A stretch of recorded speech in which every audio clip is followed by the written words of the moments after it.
Assalamualaikum warahmatullahi wabarakatuh. Perkenalkan, saya Ahmad Diviano Cesar dan Stambuk F221-21063 dari kelompok 6.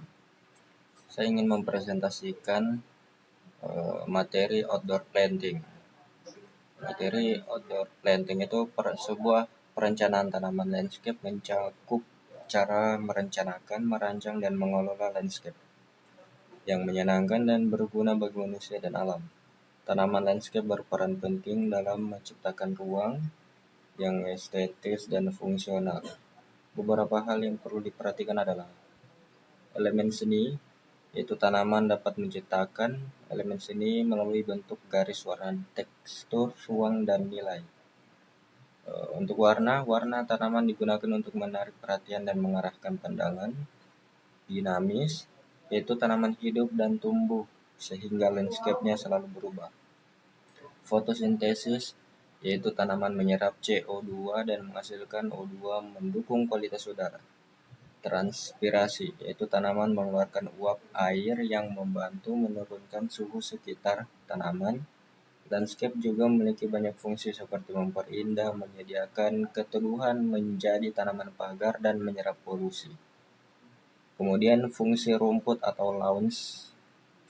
Rumput atau lawns itu sering dianggap sebagai tanaman pengganggu atau gulma, namun bila dikaji secara subjektif, tidak semua rumput merupakan gulma. Banyak juga rumput yang memberikan manfaat bagi kehidupan manusia. Dua manfaat rumput landscape yang penting adalah sebagai elemen pembentuk estetika taman dan sebagai tanaman konservasi. Baiklah, saya akan melanjutkan presentasi dari teman saya. Selanjutnya, A. Pembentuk estetika.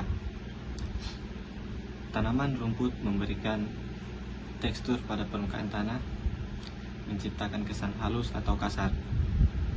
Penggunaan rumput dalam landscape meningkatkan estetika taman dan bangunan, serta dapat diatur sesuai dengan pola aktivitas seperti sirkulasi, jalan setapak, tempat bermain, dan parkir.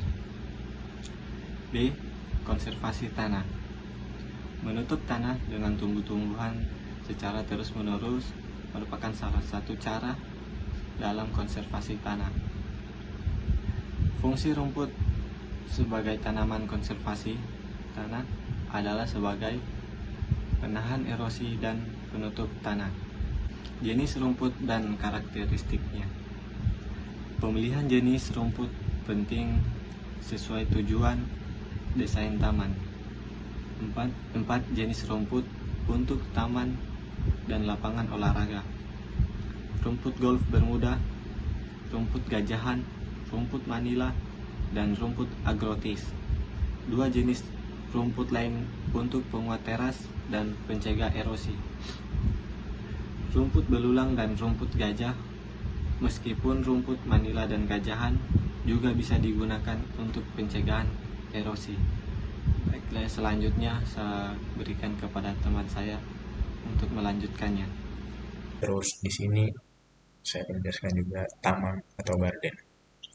Taman adalah area yang memiliki fungsi ruang dalam berbagai kondisi, seperti iklim, lokasi, ukuran, dan tujuan pembangunan. Kata taman atau garden berasal dari kata Ibrani, yaitu gan yang berarti melindungi, dan Oden atau Eden yang berarti kesenangan atau kegembiraan. Kemudian ada fungsi taman. Fungsi taman ini ada 8. Yang pertama, fungsi estetis. Fungsi estetis ini itu suasana indah, nyaman, ceria, dan serasi. Yang kedua ada fungsi higienis. Fungsi higienis ini pembersihan udara dan produsen O2. Ketiga, fungsi klimatologis, itu menurunkan suhu. Keempat, fungsi protektif, itu perlindungan terhadap angin, sinar matahari, dan debu. Kelima, fungsi hidrologis, penyerapan dan penyimpanan air. Yang keenam, fungsi eduktif, mendidik dan membentuk watak cinta kepada keindahan dan lingkungan. Yang ketujuh, fungsi ekologis, menciptakan ruang hidup alam. Dan yang terakhir, fungsi peleksobut, itu adalah pariwisata, kehidupan sosial, dan sumber penghasilan.